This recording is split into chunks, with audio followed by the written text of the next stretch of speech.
Assalamu alaikum wa rahmatullahi wa barakatuh. Que la paix d'Allah soit sur toi qui écoutes ces paroles en ce vendredi béni. Pas un vendredi comme les autres, pas un jour banal qui passe et s'efface. Ce vendredi n'est pas un vendredi ordinaire. C'est le jour qu'Allah a choisi parmi les jours. Le jour qu'il a honoré au-dessus des autres. Le jour où le ciel s'ouvre d'une manière particulière, où les invocations montent avec plus de poids, où certains destins, par la permission d'Allah, peuvent basculer. Ce n'est pas un hasard si tu entends ce rappel aujourd'hui. Peut-être que ton cœur est lourd, peut-être que ta foi est fatiguée, peut-être que tu avances, mais sans goûter à la douceur de l'adoration, ou peut-être que tu fais beaucoup, mais sans ressentir la proximité d'Allah. Écoute bien.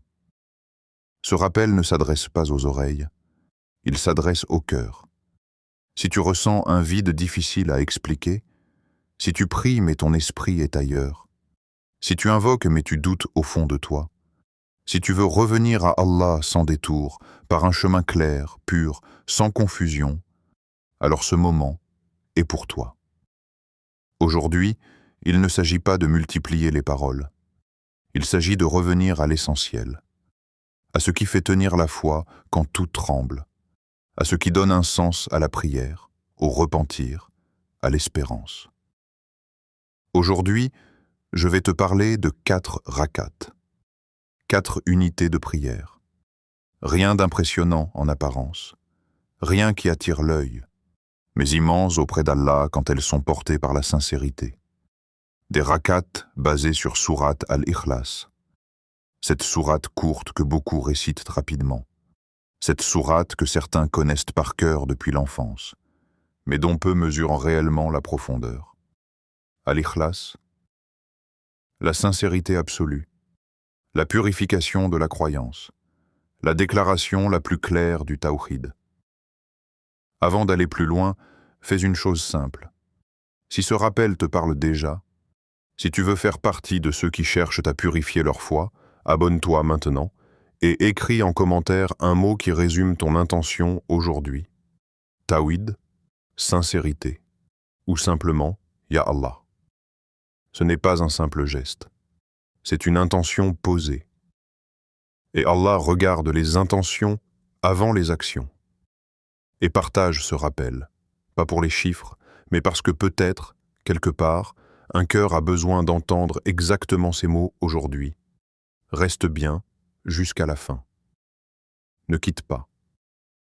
Parce qu'à la fin de ce rappel, je te partagerai quelque chose de rare, un élément que beaucoup négligent, mais qui peut transformer complètement la manière dont tu vivras ce vendredi et les suivants, par la permission d'Allah. Maintenant, concentre-toi. Le vendredi n'est pas seulement un jour où l'on se prépare pour la prière du Jumu'ah. C'est un jour où Allah appelle ses serviteurs à revenir. Revenir à lui avec lucidité. Revenir sans masque. Revenir sans faux semblant. Le prophète, que la paix et le salut d'Allah soient sur lui, nous a appris que dans ce jour, il existe une heure pendant laquelle aucune invocation sincère n'est rejetée. Une heure, pas toute la journée. Une fenêtre précise.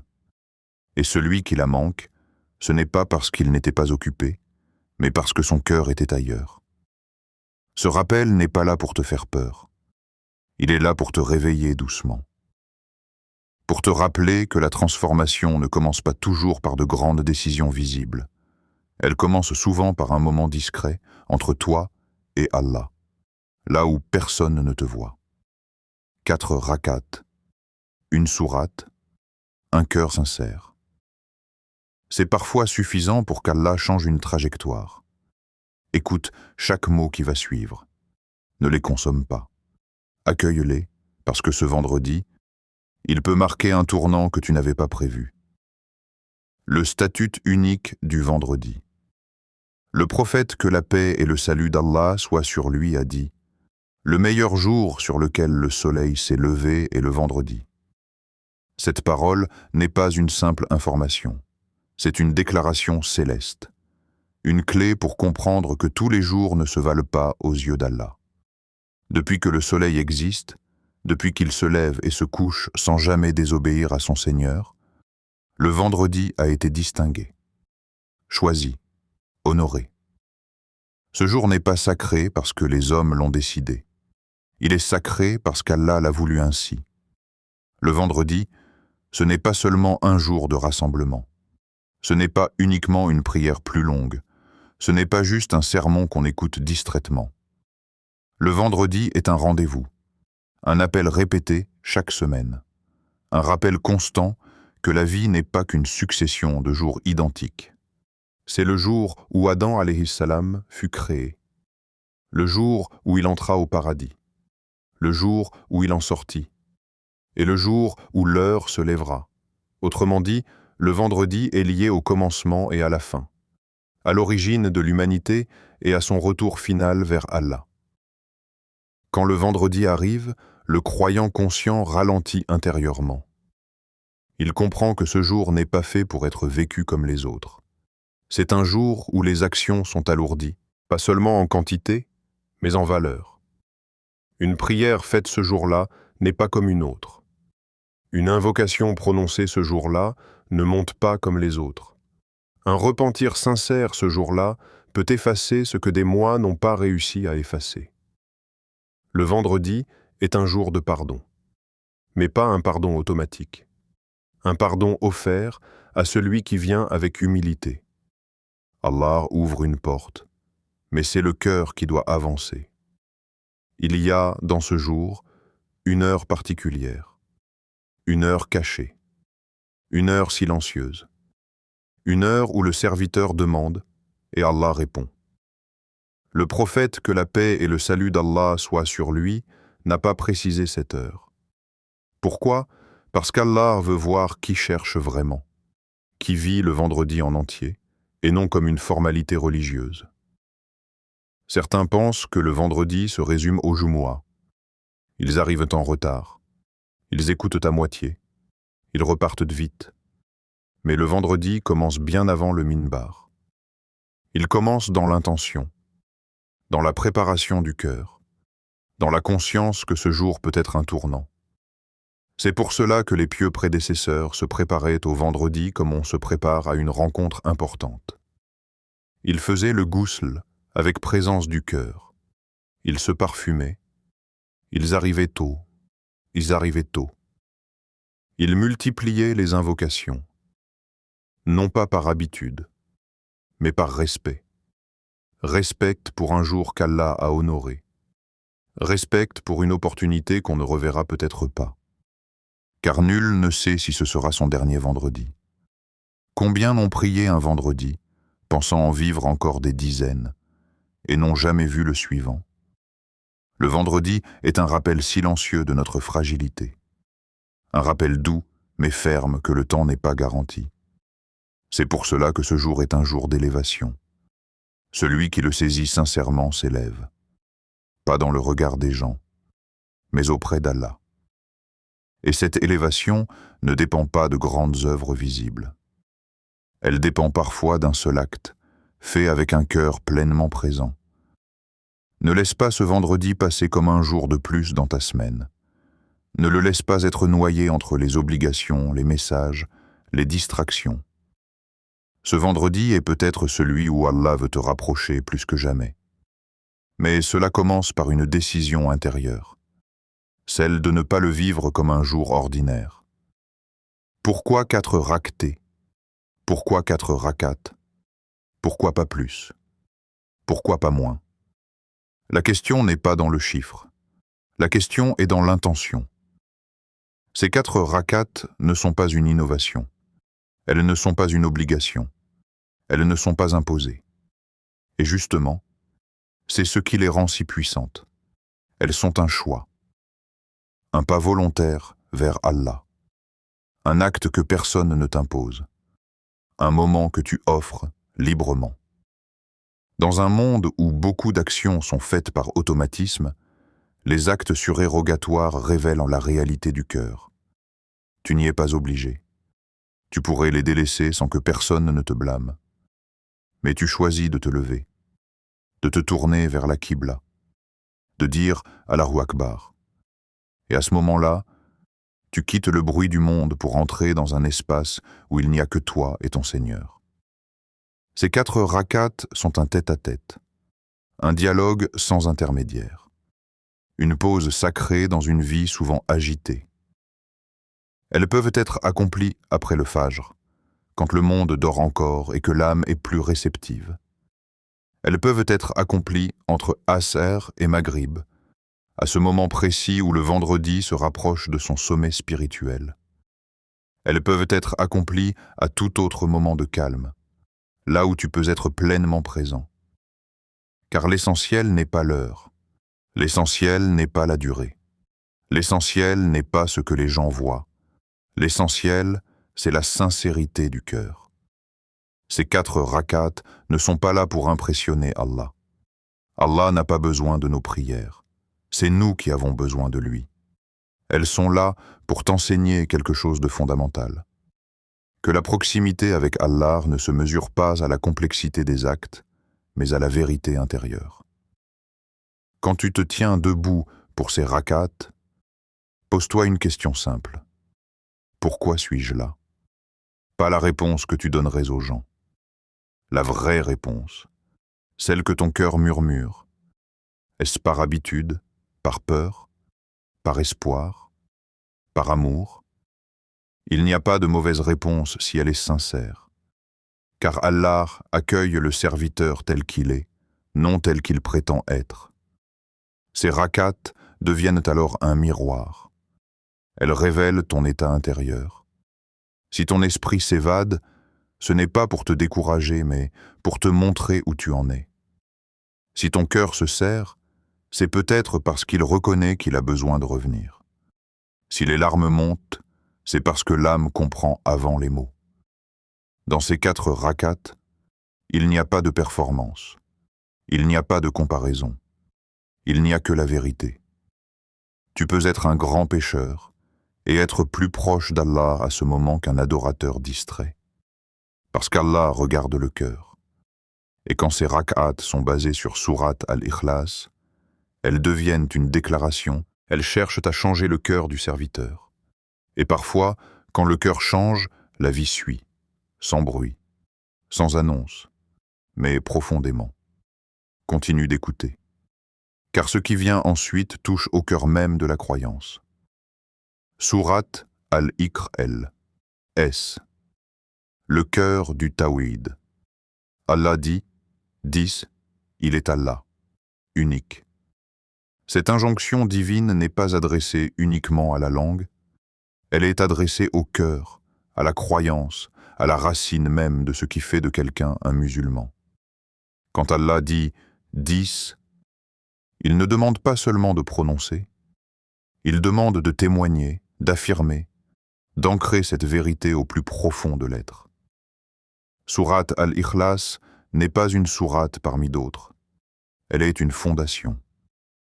Elle est le cœur battant du Tawhid, le socle invisible sur lequel reposent toutes les adorations. C'est pour cela que le prophète, que la paix et le salut d'Allah soient sur lui, a dit qu'elle équivaut au tiers du Coran.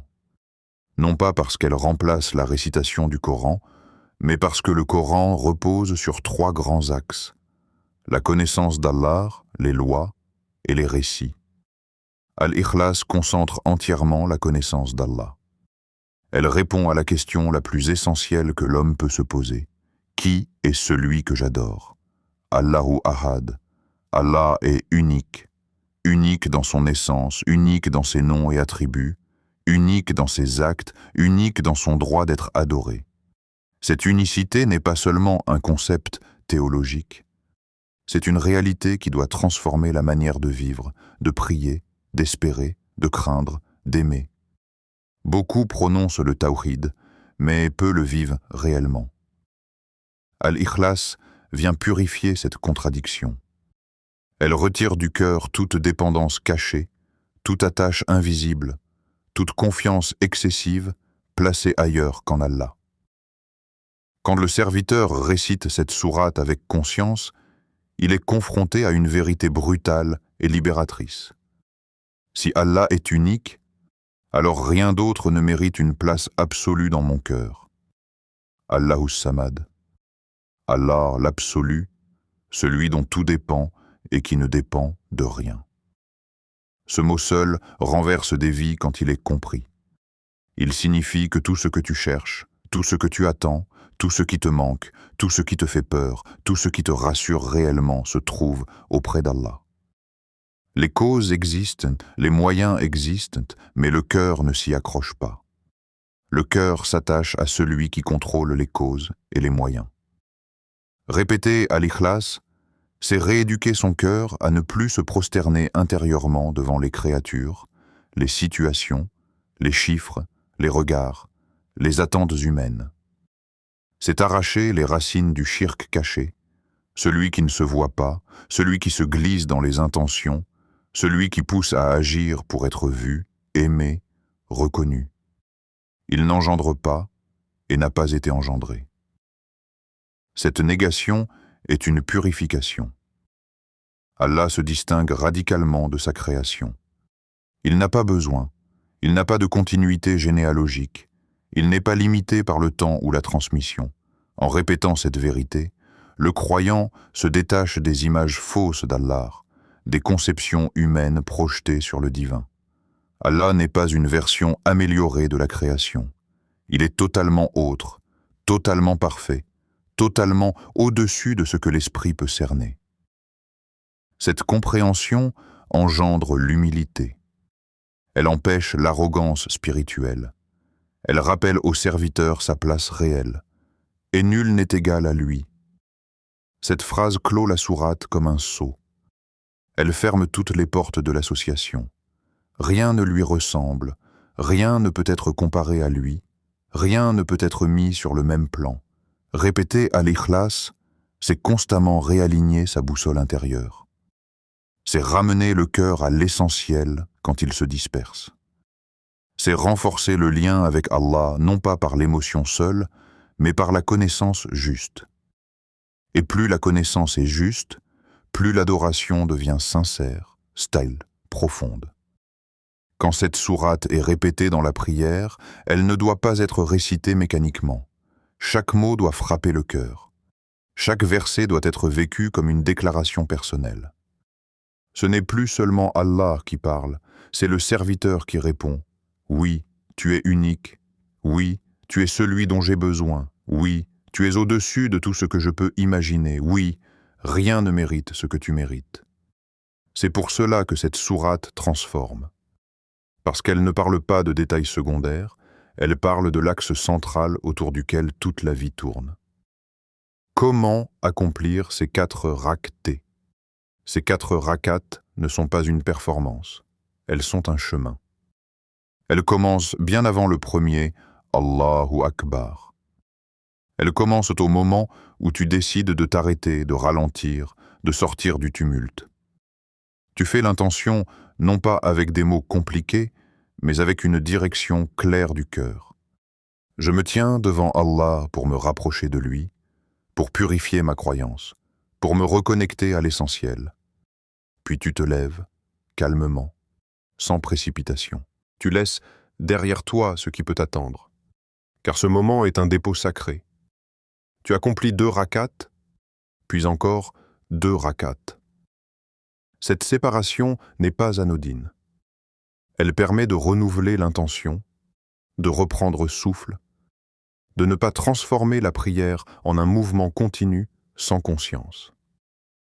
Dans chaque raka, après Al-Fatiha, tu récites sourate Al-Ikhlas, mais tu ne la récites pas comme une sourate parmi d'autres. Tu la récites comme si tu étais en train de réaffirmer ton pacte avec Allah. Tu ralentis, tu articules, tu laisses les mots descendre. Quand tu dis Allahu Ahad, tu fais taire intérieurement tout ce qui rivalise avec lui dans ton cœur. Quand tu dis Allahus Samad, tu te rappelles que ton secours ne viendra ni de ton intelligence seule, ni de tes relations, ni de tes efforts isolés, mais d'Allah avant toute chose. Quand tu récites la négation de toute égalité, tu te détaches de la peur excessive des créatures et de l'attachement maladif à leur jugement. Chaque position de la prière a un sens. Quand tu te tiens debout, tu te tiens humblement devant ton Seigneur. Quand tu t'inclines, tu reconnais sa grandeur. Quand tu te prosternes, tu touches le sol pour rappeler à ton âme son origine et sa dépendance totale. Dans ces prosternations, même si aucune invocation spécifique n'est imposée, le cœur parle. Et Allah entend. Le rythme lent n'est pas un détail. Il permet au cœur de suivre le corps. Une prière rapide fatigue le corps. Une prière consciente apaise l'âme. Ces 4 rakats peuvent être accomplis après le fajr, quand la lumière est encore douce et que le monde n'a pas encore repris ses droits sur ton esprit.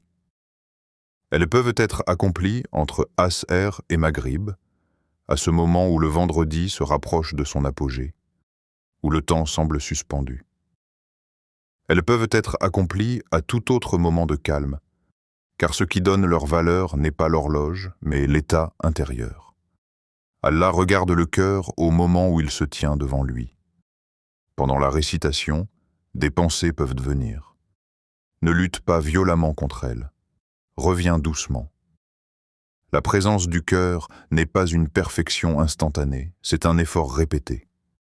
Chaque retour est une victoire silencieuse. Chaque tentative est déjà une adoration. Et plus tu répètes cette pratique, plus le cœur apprend à se poser. Ces rakats deviennent alors un refuge, un endroit où tu reviens quand le monde devient trop lourd, un espace où tu te rappelles que tu n'es pas seul, que tu n'es pas abandonné, que ton Seigneur est plus proche que tu ne le penses. À chaque Allahus Samad, rappelle-toi consciemment, mon secours vient uniquement d'Allah. Pas comme une phrase apprise, mais comme une vérité vécue. Cette répétition grave le tawhid dans le cœur.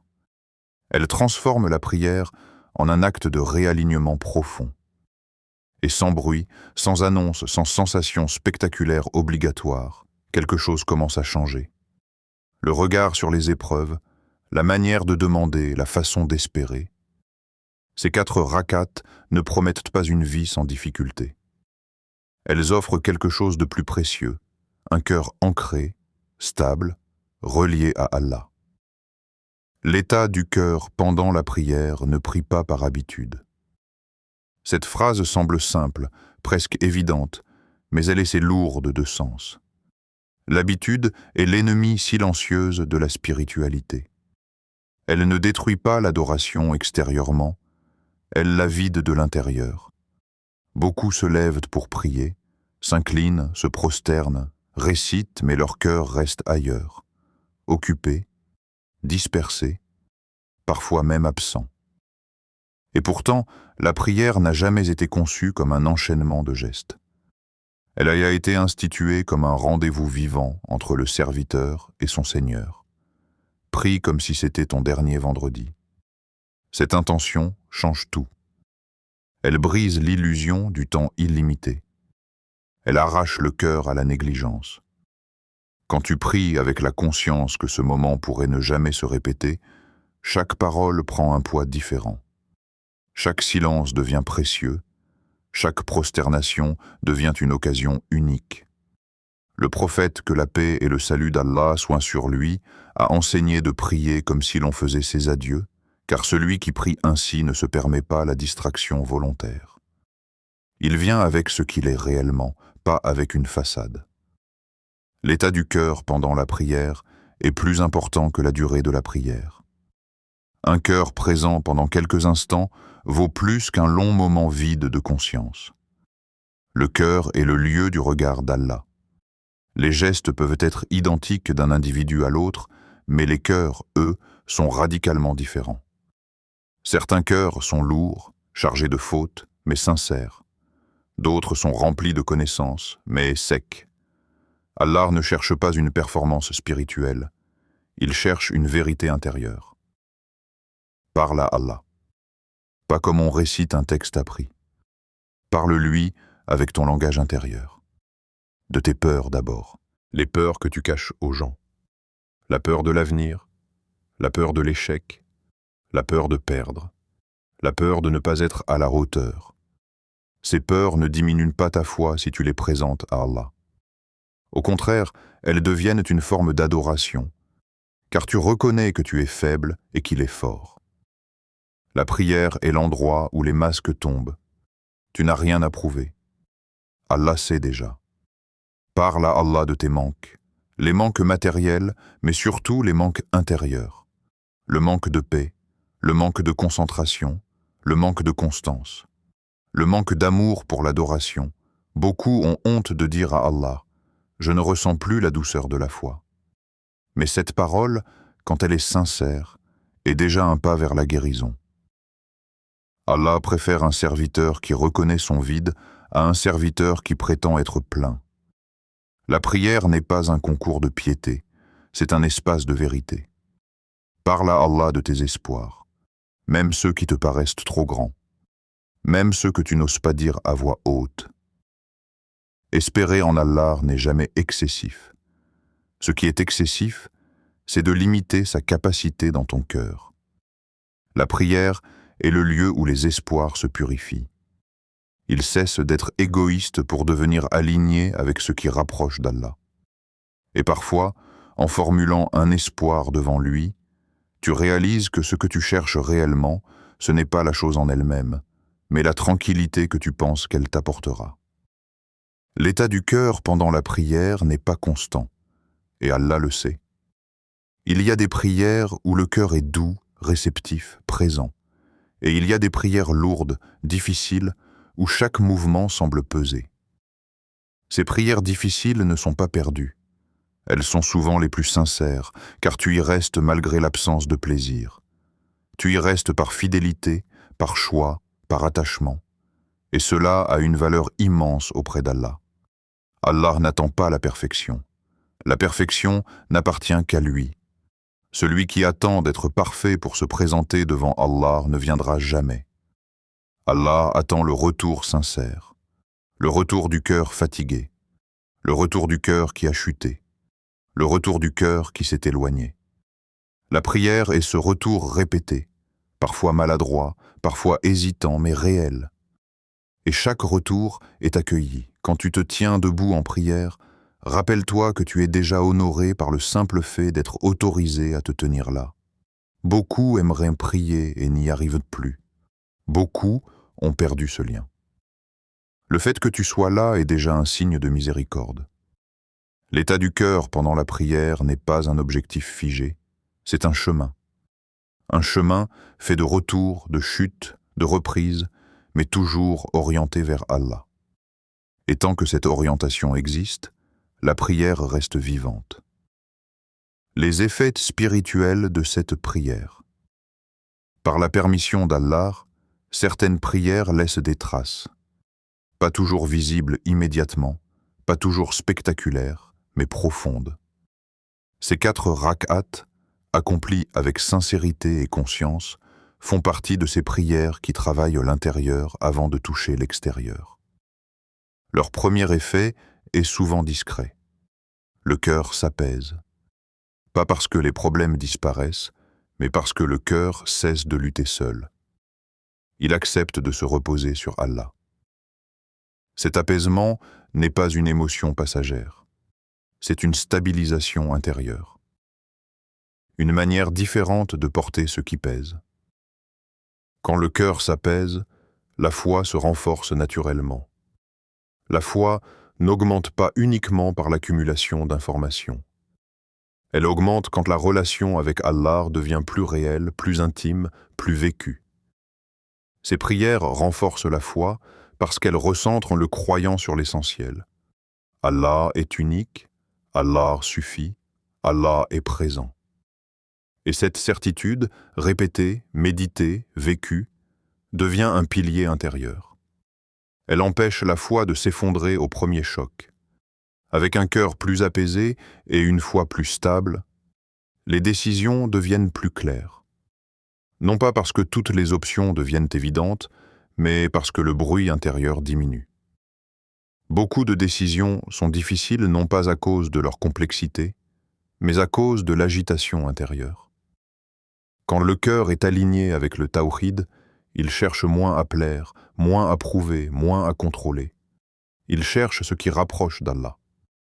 Et ce critère simplifie énormément les choix. Les épreuves, quant à elles, ne disparaissent pas nécessairement.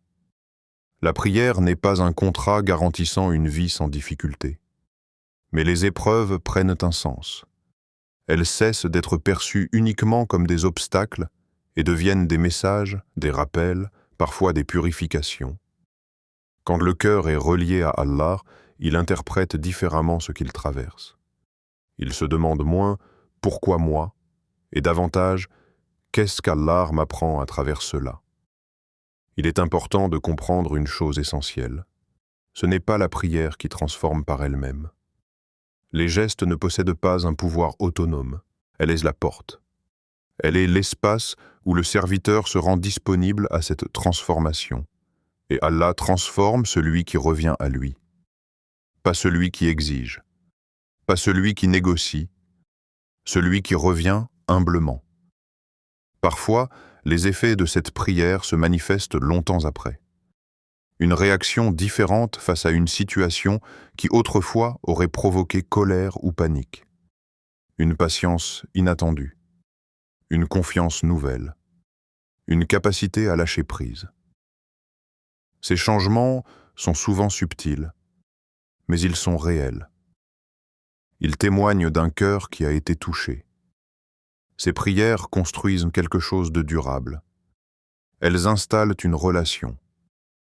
Elles rappellent au croyant qu'il a un refuge constant. Et dans un monde instable, cette certitude est une richesse immense. Celui qui revient régulièrement à Allah par des actes sincères développe une résilience spirituelle. Il plie, mais ne se brise pas. Il tombe, mais se relève. Il doute parfois, mais il sait vers qui se tourner. Les effets spirituels les plus profonds ne sont pas toujours ceux que l'on demande explicitement. Parfois, Allah donne autre chose que ce que l'on attendait, mais exactement ce dont on avait besoin. Et le cœur, avec le temps, apprend à reconnaître cette sagesse. Ces 4 rak'at deviennent alors plus qu'un acte ponctuel. Elles deviennent un repère, un point d'ancrage, un retour régulier à l'essentiel. Et c'est ainsi que, sans bruit, sans annonce, sans spectacle, une transformation réelle commence. Pas une transformation instantanée, mais une transformation sincère. Celle qui s'inscrit dans la durée, parce qu'elle est bâtie sur le tawhid, la sincérité et le retour constant vers Allah. Un renouvellement du tawhid ce vendredi n'est pas seulement un jour que l'on traverse. C'est un appel silencieux mais puissant, adressé à ton cœur avant même tes lèvres. Ce vendredi, renouvelle ton pacte avec Allah. Pas avec des formules compliquées, pas avec des promesses irréalistes, mais avec une vérité simple, nue, sincère. Le tawhid n'est pas un concept figé dans les livres. Le tawhid est un engagement vivant. Il se renouvelle, il se renforce, il se purifie. Et parfois, il s'affaiblit sans qu'on s'en rende compte. Le cœur humain est changeant. Il s'attache. Il se rassure ailleurs. Il place sa confiance dans des causes visibles. Il espère dans des moyens limités. C'est pour cela que le tawhid doit être renouvelé. Non pas parce qu'Allah change, mais parce que le cœur change. Ce vendredi, dis dans ton cœur, pas seulement avec ta langue, « Ô Allah, je t'adore seul ». Cela signifie « Je ne te mets pas en concurrence avec mes peurs, je ne te partage pas avec mes attachements, je ne te relègue pas derrière mes priorités mondaines. Je place ma confiance en toi seul. » Cela signifie « Je prends les causes, mais je ne m'y accroche pas, je fais des efforts, mais je ne les idolâtre pas, je planifie, mais je sais que tout dépend de toi. Je reviens à toi sans associé. » Cela signifie « Je reviens avec mes faiblesses, je reviens avec mes contradictions, je reviens avec mes retards, mais je reviens sans négociation intérieure, sans conditions cachées, sans partage du cœur. » C'est cela, le tawhid vivant. Pas celui qu'on récite uniquement, celui qu'on choisit encore et encore. Renouveler le tawhid, ce n'est pas prétendre être pur. C'est reconnaître qu'on a besoin d'être purifié. C'est accepter que le cœur ait besoin d'être réaligné régulièrement. Ce vendredi, prends ce moment comme un point zéro. Pas pour effacer ton passé, mais pour redéfinir ton axe. Le tawhid, quand il est vivant, change la manière de voir la vie. Les épreuves ne disparaissent pas, mais elles ne contrôlent plus le cœur. Les biens ne disparaissent pas, mais ils ne possèdent plus l'âme. Les gens ne disparaissent pas, mais leur jugement ne gouverne plus l'intérieur. Un cœur ancré dans le tawhid est un cœur libre, libre de la peur excessive, libre de la dépendance émotionnelle, libre de l'obsession du contrôle. Ce vendredi, fais de ce renouvellement un acte discret mais déterminant. Personne n'a besoin de le savoir. Allah le sait, et cela suffit. Ô Allah, toi l'unique, toi le seul digne d'adoration, toi dont dépend chaque souffle et chaque retour, purifie nos cœurs de toute association, apparente ou cachée. Arrache de nos âmes ce qui te fait concurrence, même quand nous ne le voyons pas. Ô Allah, raffermis notre foi quand elle faiblit, renforce notre certitude quand le doute s'installe, apaise nos cœurs quand le monde devient trop lourd. Accepte nos prières, même imparfaites. Accepte nos invocations, même maladroites. Accepte nos retours, même tardifs. Ô Allah, fais de ce vendredi un tournant dans nos vies. Pas forcément par un changement visible, mais par un changement réel. Fais-en un retour sincère vers toi. Un recentrage du cœur, un réveil intérieur.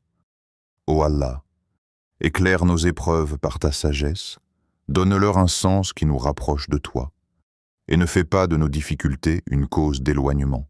Ne sous-estime jamais un acte fait avec sincérité. Les choses les plus simples sont parfois celles qu'Allah élève le plus. Ce vendredi peut sembler ordinaire aux yeux des gens. Le soleil se lève comme les autres jours. Les heures passent comme d'habitude. Mais auprès d'Allah, ce vendredi peut être le début d'une transformation profonde. Pas une transformation bruyante. Pas une transformation spectaculaire. Mais une transformation réelle, durable, enracinée. Tout commence parfois par 4 rakats, un cœur sincère et un tawhid renouvelé. Si ce rappel a touché ton cœur, ne le garde pas uniquement pour toi. Aime cette vidéo pour que ce message atteigne d'autres cœurs. Partage-la à quelqu'un qui traverse peut-être un combat silencieux. Abonne-toi à Voix du Tawhid, si toi aussi tu préfères une voix qui élève l'âme plutôt qu'un bruit qui distrait. Ici, la voix n'est qu'un moyen, mais le rappel est une miséricorde. Active la cloche et fais partie de ceux dont les cœurs se réveillent par le rappel d'Allah. En vérité, c'est par le rappel d'Allah que les cœurs s'apaisent. Coran 13-28. Qu'Allah fasse de ce rappel une lumière pour toi et un pas de plus vers lui.